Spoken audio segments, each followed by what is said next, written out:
Hi everyone, in front of me I've got Moto G45 and let me share with you how to update the apps on this device.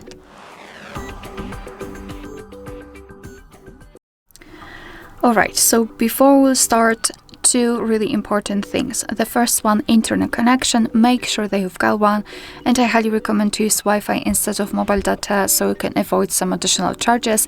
And the second thing is that you will be able to follow all of my steps if you've got your Google account added to the device.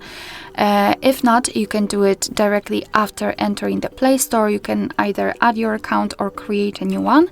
But if you don't want to do it on your own, you can simply check our tutorial of how to add or remove a Google account in this specific device. Alright, so now we can start. Let's open the Play Store. Right here we have to tap on the circle in the right upper corner, which is your account, and then tap on Manage Apps and Device.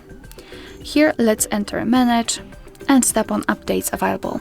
And as you can see here, we've got the list of the apps which can be updated. So we've got updates pending, and all you have to do is to basically mark those which you wish to update. Of course, you can mark all of them, totally up to you.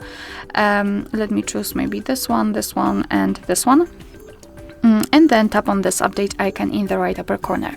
And now your device will download the updates, and after that they will be successfully installed and automatically updated. Alright, so that will be all. Thank you so much for watching. Please hit the subscribe button and leave the thumbs up.